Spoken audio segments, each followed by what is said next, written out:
The stars had been watching Earth for a very long time. Admiral stood alone in the command center of the United Earth Defense Corps. The room was dark except for the blue glow of screens all around her. It was almost 4 in the morning. Her coffee had gone cold an hour ago, but she kept holding the cup anyway. Old habits were hard to break. She was 53 years old. She had spent 30 of those years in the military. She had seen things that most people only read about in history books. Wars, disasters, the slow rebuilding of a world that had almost destroyed itself, but nothing had prepared her for what was now appearing on her main screen. The message came from beyond the solar system. It was not in any human language, but the translation software worked quickly. Within seconds, the words appeared in simple text. To the species designated human, the Galactic Conclave has observed your world for 3,000 standard cycles. Your development has been monitored. Your resources have been. Your planet has been scheduled for harvest. You have one standard galactic cycle to surrender all territories and populations. Failure to comply will result in extinction. This is not a negotiation. Read the message 3 times, then she read it a 4th time. She did not scream. She did not cry. She did not fall to her knees in despair.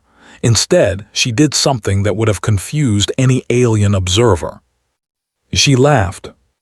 It was not a happy laugh.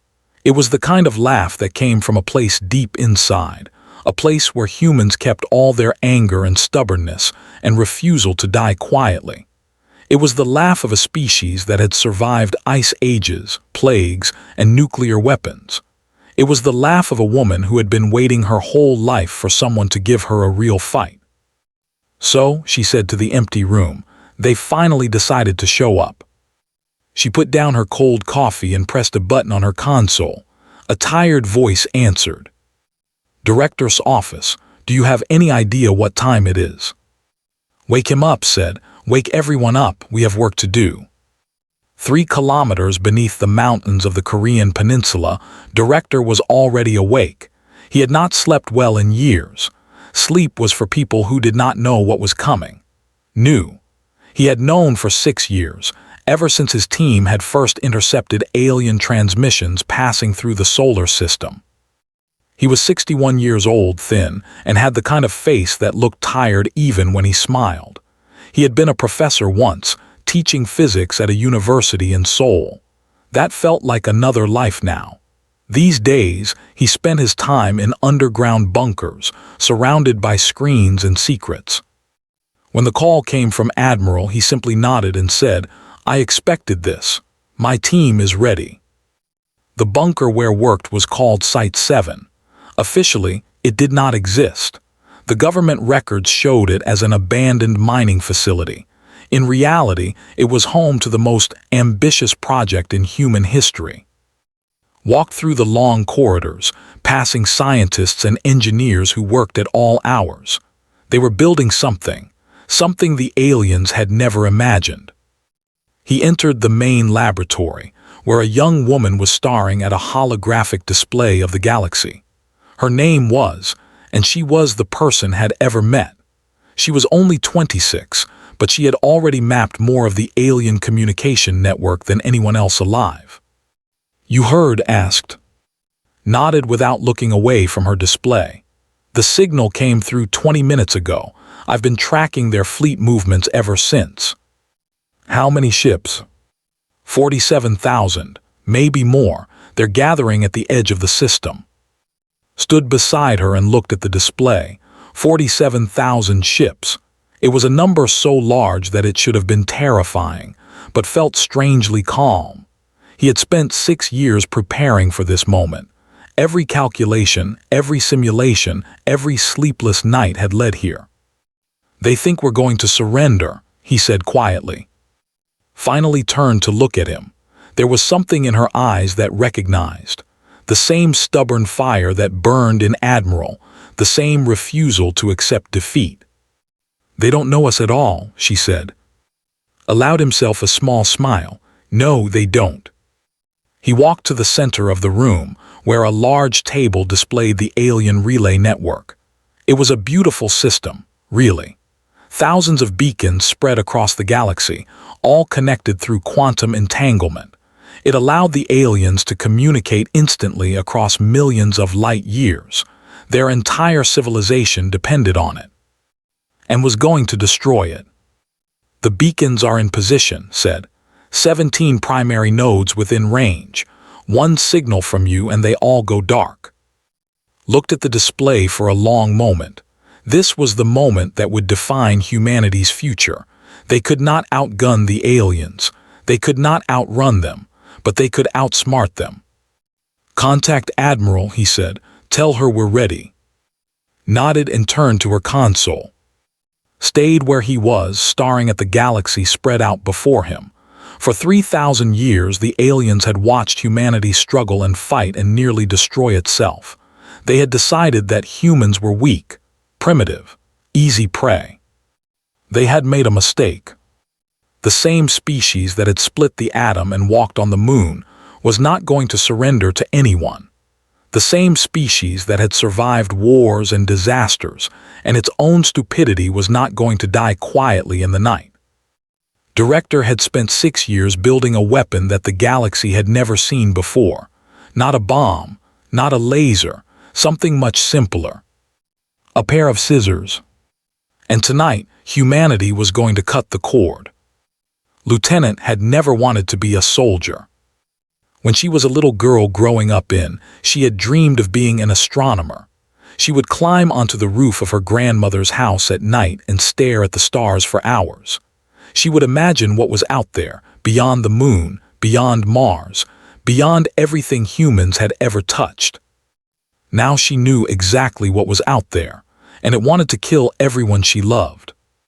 She stood in the main briefing room of Site 7, facing a table full of generals and admirals who were old enough to be her grandparents. They stared at her with tired eyes. Most of them had not slept in 2 days.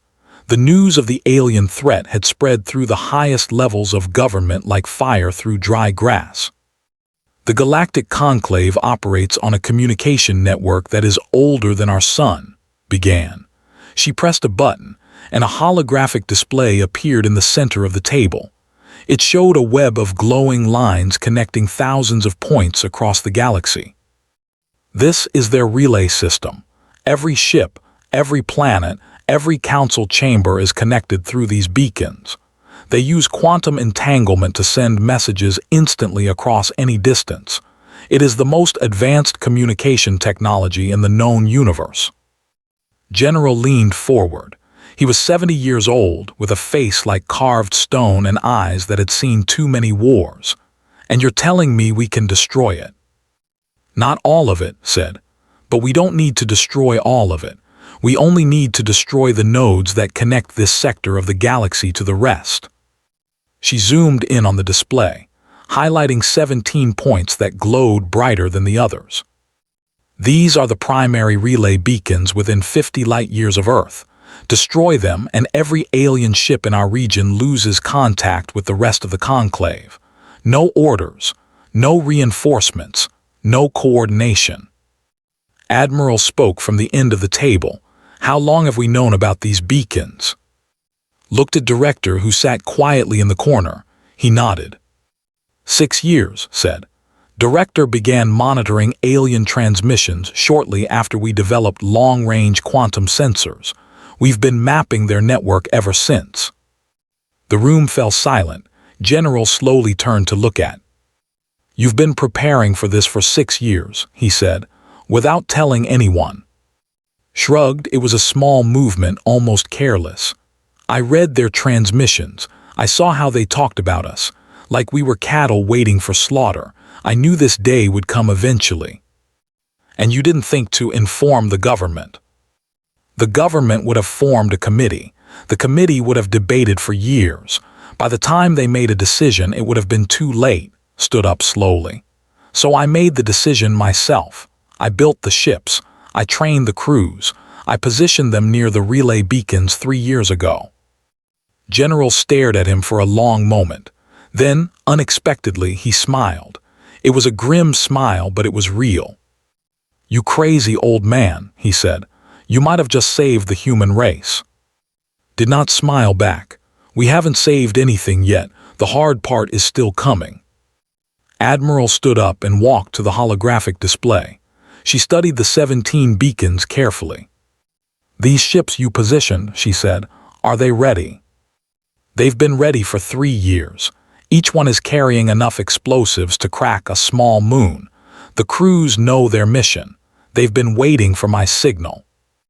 And when we send that signal, the aliens will know we attacked them." "Yes, but by then it will be too late. Their fleet will be cut off. 47,000 ships, all unable to talk to each other or to their leaders. They'll be blind and deaf."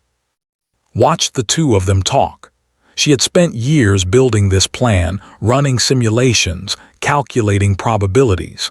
But now that the moment was here, she felt something unexpected. Fear. Not fear of dying, fear of being wrong, fear that all her calculations had missed something, fear that she was about to doom her entire species because she had made a mistake somewhere in her equations. She pushed the fear down.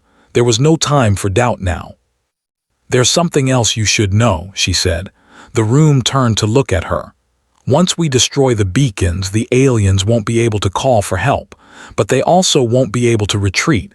They'll be trapped here with us." General frowned.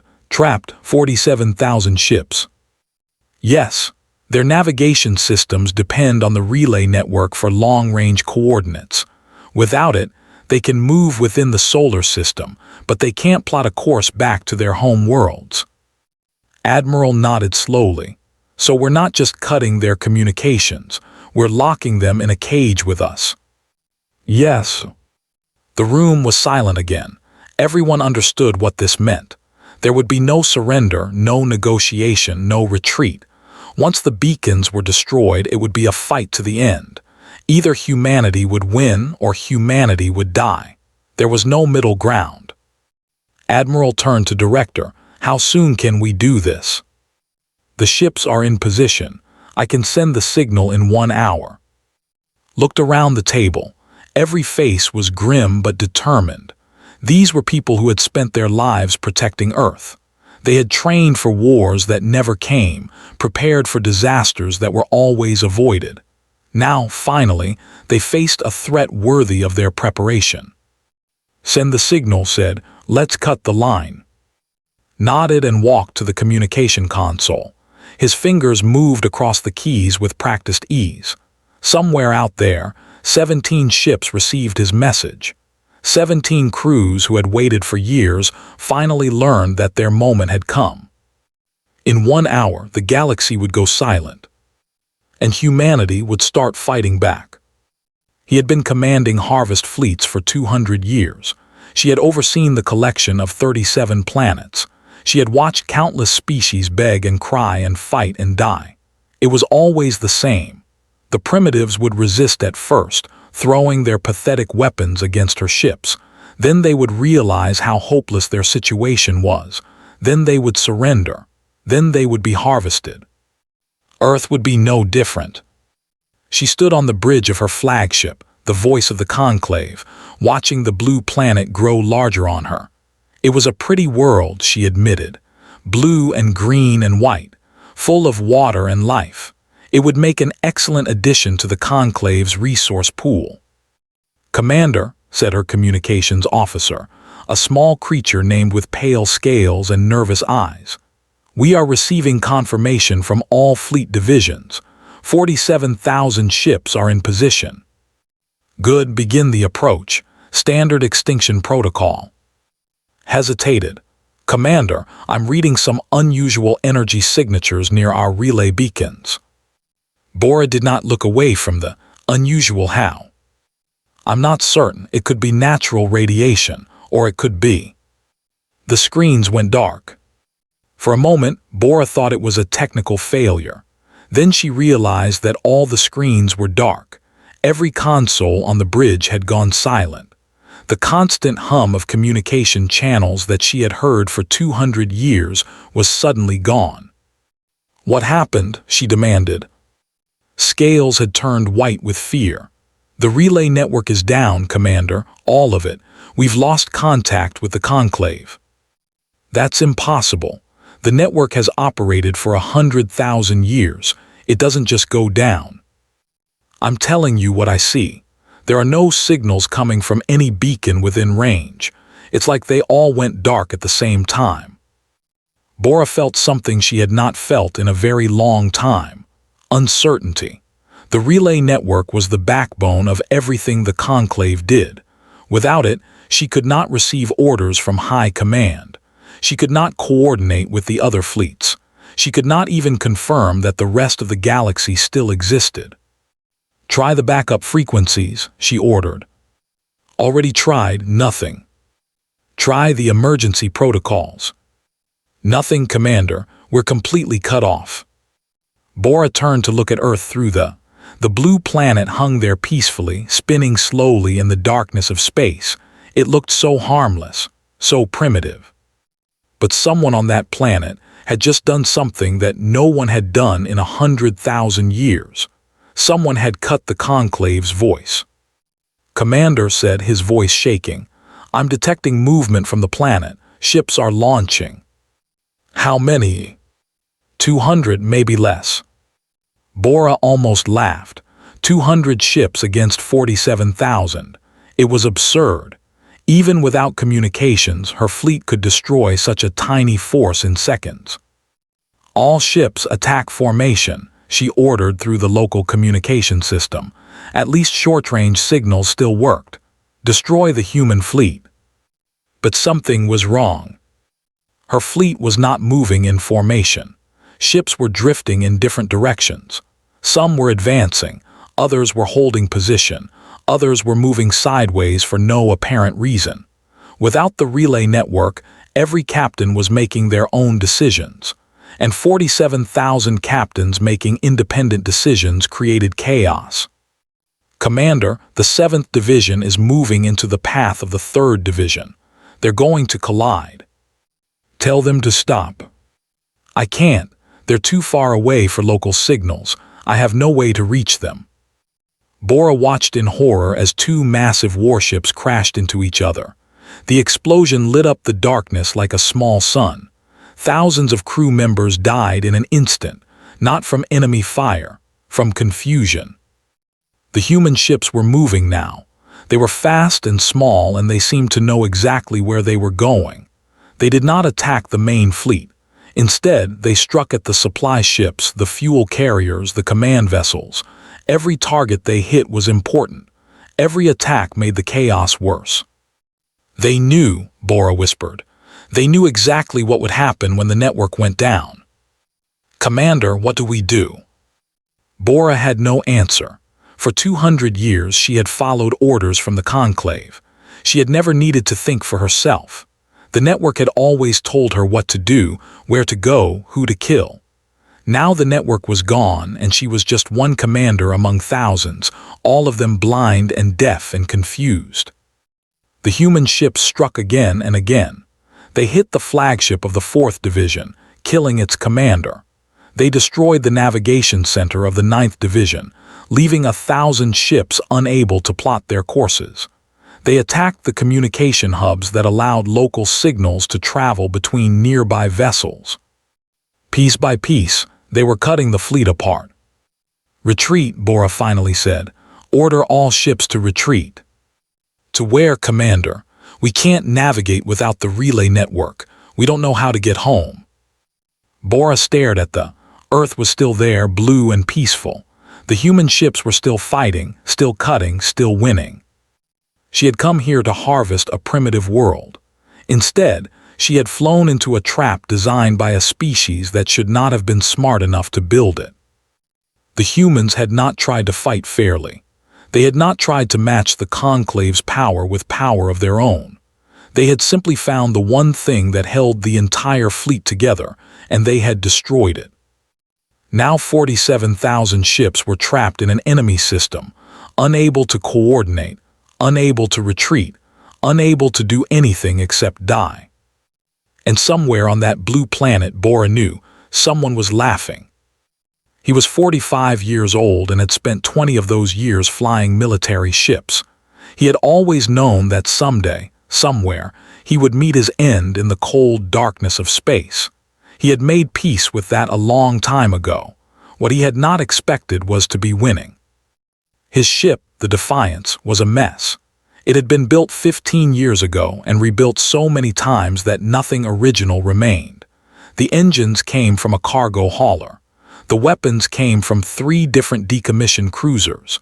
The hull was a patchwork of metal plates welded together by engineers who cared more about function than appearance. It was ugly, it was loud, and today it was one of the deadliest ships in the solar system. "Target destroyed," said his weapons officer, a young man named. "That's their 5th supply carrier." "Good, find me another one." Looked at the tactical display. The alien fleet was in complete chaos. Ships were moving in every direction, crashing into each other, firing at shadows. Without their communication network, they were like ants whose nest had been kicked over. They had numbers, they had power, but they had no coordination. And coordination was everything. Admiral's voice came through the communication channel. She was commanding the battle from the flagship Sol, watching everything from a safe distance and giving orders with the calm precision of a surgeon. "All ships focus on their command vessels. Every commander we kill makes the confusion worse. Don't engage their main fleet directly. Hit and run. Make them think we're everywhere at once." Smiled, it was a good plan. A human plan. The aliens had expected a straight fight, ship against ship, fleet against fleet. Instead, humanity was fighting like wolves hunting a herd of confused cattle. Strike the weak ones. Avoid the strong ones. Never stop moving. "Captain," said, "I'm reading a large concentration of enemy ships at coordinate 774. They're trying to form a defensive formation." "How many?" "About 3,000. That's a lot of confusion in one place. Find me a path through their blind spots. We're going to pay them a visit." The Defiance moved through the battlefield like a ghost. The alien sensors were designed to work with the relay network, and without it, they had trouble tracking small, fast targets. Ships slipped between the massive warships, invisible against the chaos of debris and explosions. They found a command vessel at the center of the formation. It was larger than the others, covered in communication arrays and sensor dishes. A ship designed to coordinate fleet movements. A ship that was now useless. "Fire everything we have," ordered. The Defiance unleashed its weapons. Missiles and energy beams struck the command vessel from multiple angles. The alien shields flickered and died. The hull cracked open like an egg. Atmosphere vented into space, carrying crew members with it. The 3,000 ships around them immediately fell into deeper confusion. Without their coordinator, they had no idea what to do. Some tried to avenge their fallen commander. Others tried to retreat. Others simply stopped moving, waiting for orders that would never come. "Get us out of here," said. "Find the next target." The battle continued for 9 hours. Admiral watched from the Sol as her tiny fleet tore the alien armada apart. Not through superior firepower, through superior thinking. Every attack was calculated. Every target was chosen carefully. Every movement was designed to create more chaos among the enemy. Lieutenant sat beside her, monitoring the alien communications, or rather, the lack of them. "They're trying to establish local command structures," reported. "Individual captains are attempting to take charge of nearby ships." "Good, let them. The more captains try to lead, the more confusion they create. Nobody wants to follow someone else's orders when they can give their own." General entered the command center. His uniform was wrinkled and his eyes were red from lack of sleep, but he was smiling. "The numbers are in," he said. 6,000 enemy ships destroyed, most of them by friendly fire or collision. We've lost 11. 11 ships. 11 ships, 342 crew members. His smile faded. "They died heroes." Nodded, 342 lives. It was a tragedy. But compared to what they had feared, compared to the extinction of the entire human race, it was a miracle. The enemy fleet is breaking apart, said. Different groups are moving in different directions. Some are trying to approach Earth. Others are trying to flee the system. They're fighting each other for resources. Let them run, said. They can't go far without the relay network. They'll be stuck in deep space, unable to navigate home. Director's voice came through the communication channel from Site 7. He had been monitoring the battle from his bunker, watching his 6 years of preparation finally pay off. Admiral, I'm detecting attempts by the enemy to restore their communications. They have backup systems. Can they succeed? Eventually, yes, but it will take them weeks, maybe months, long enough for us to finish what we started. Looked at the tactical display one last time. The alien fleet that had come to harvest Earth was now scattered across the solar system, broken and confused. They had expected to find sheep waiting for slaughter. Instead, they had found wolves. Send a message to all ships, said. Tell them the first battle is over. Tell them we won. She paused. And tell them to rest while they can. This war is just beginning. The remains of the alien fleet drifted through the solar system like leaves scattered by a storm. Some ships had managed to group together, forming small defensive clusters. Others floated alone, their crews slowly starving as food supplies ran out. A few had tried to approach Earth again, but the human fleet was waiting for them. Those ships did not survive. Commander Bora was still alive. Her flagship, the Voice of the Conclave, had lost half its crew and most of its weapons. But the engines still worked, and the life support still functioned, and she had managed to gather a few dozen ships around her. It was not an army. It was barely a squadron, but it was something. She spent her days staring at the communication screens, waiting for the relay network to come back online. Her engineers were working on backup systems, trying to establish contact with the rest of the galaxy. It was slow work. The humans had destroyed the primary nodes so thoroughly that rebuilding was almost impossible.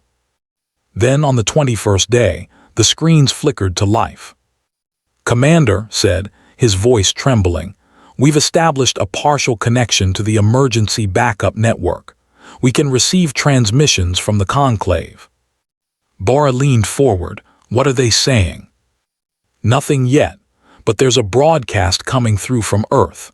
The humans are sending a message to the entire network. Put it on screen. The lit up. Bora expected to see a military commander, someone in a uniform with medals and weapons. Instead, she saw an old man sitting in a simple chair. He wore a plain gray uniform with no decorations. Behind him, through a window, the blue curve of Earth was visible. My name is Director of the United Earth Defense Corps, the man said. I am addressing the Galactic Conclave directly, and I will only say this once.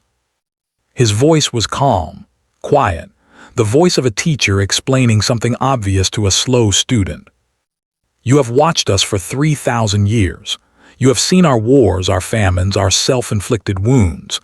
You saw us nearly destroy ourselves with nuclear weapons. You saw us pollute our own planet. You saw us fight endless battles over land and resources and ideas. And you decided we were primitive, weak, an easy harvest. The old man leaned forward slightly. His eyes were tired but sharp. You forgot something important. You forgot to watch what we do when someone threatens our home. Behind him, other figures entered the frame. A woman in a military uniform with admiral's stars on her collar. A young woman with intelligent eyes and a confident stance. An old soldier with a face like carved stone. A captain with grease stains on his uniform and a fierce smile. You forgot that the species which nearly destroyed itself a dozen times is also the species that refused to die. Every time, against every odd. When the ice came, we survived. When the plagues came, we survived. When we split the atom and pointed the weapons at ourselves, we survived. You looked at our history and saw weakness. You should have seen warning signs. Director stood up slowly. The camera followed him. Your network is destroyed. Your fleet is scattered. 40,000 of your ships are dead or drifting, and we are still here. We lost 11 ships. 11 against 47,000. Commander Bora felt cold. She had never felt cold before. Her species did not experience temperature the way humans did. But watching this old man speak, she felt something freeze inside her chest. Earth is not open for harvest. Earth is not open for negotiation. Earth is not a target. Earth is a warning. The old man walked to the window and looked out at the planet below. Blue oceans, white clouds, green continents, a world that should have been easy prey. We did not destroy your relay network because we had to. We destroyed it because we wanted you to understand something. We found your weakness in 6 years. 6 years of listening to your transmissions and studying your technology. We are a young species. We have only been traveling in space for 3 centuries, and we already know how to hurt you. He turned back to the camera. Imagine what we will know in 1,000 years. Imagine what we will build. Imagine what we will become. Admiral stepped forward and stood beside him. Come for us again, she said, and we will not stop at your relay beacons. We will find every world you care about, every station you depend on, every system you need to survive, and we will cut every line you have. You will spend the next 1,000 years trying to rebuild what took you 1,000,000 to create. General spoke next. We do not want war with the Conclave. We want to be left alone. Give us that and we will give you peace. Refuse, and we will give you what you tried to give us. Lieutenant stepped forward. We have already begun mapping the rest of your network. We know where your critical nodes are. We know your weaknesses. We are learning more every day. The next time you come, we will be ready. Finally, Captain spoke. His voice was rough from lack of sleep, but his words were clear. I lost 11 ships and 300 crew members in this battle. Good people, brave people. Every single one of them knew they might die, and they fought anyway. That is who we are. That is what you are facing. Not a primitive species waiting to be harvested. A species that would rather burn the galaxy down than kneel. Director returned to the center of the frame. This message will be recorded in your archives. Your children will study it. You will debate it. But the meaning is simple enough for anyone to understand. He smiled. It was a small smile, tired but satisfied. Humanity is not prey. Humanity is the hunter you forgot to fear, and now you will never forget again. The transmission ended. Commander Bora stared at the blank screen for a long time. Around her, the surviving crew members were silent. The bridge of the voice of the conclave was quiet except for the hum of failing systems. She thought about the last 3,000 years, all the observations, all the reports, all the confident predictions that Earth would be an easy harvest. They had watched humanity through telescopes and satellites and probes. They had recorded everything. And they had learned nothing. The humans had been fighting each other for their entire history. They had developed weapons of unimaginable destruction. They had nearly wiped themselves out multiple times, and through all of that they had kept going. They had kept building. They had kept getting stronger. The conclave had looked at humanity and seen chaos. They should have seen evolution. A species constantly testing itself, constantly adapting, constantly preparing for threats that might never come. Until now. Commander said quietly, "What do we do now?" Bora turned away from the screen. Outside the viewport, Earth hung in the darkness, blue and green and white, beautiful and deadly. "We survive," she said. "We find a way back to the conclave, and we tell them what happened here. And if they want to try again." Bora was silent for a long moment. "Then we tell them not to." She looked at Earth one last time. Somewhere down there, an old man in a gray uniform was probably drinking cold coffee and planning his next move. Somewhere down there, A species of stubborn, brilliant, dangerous creatures was celebrating their first victory. The galaxy had made a mistake. They had kicked a hornet's nest and called it weak. Now they would learn what happened when the hornets fought back.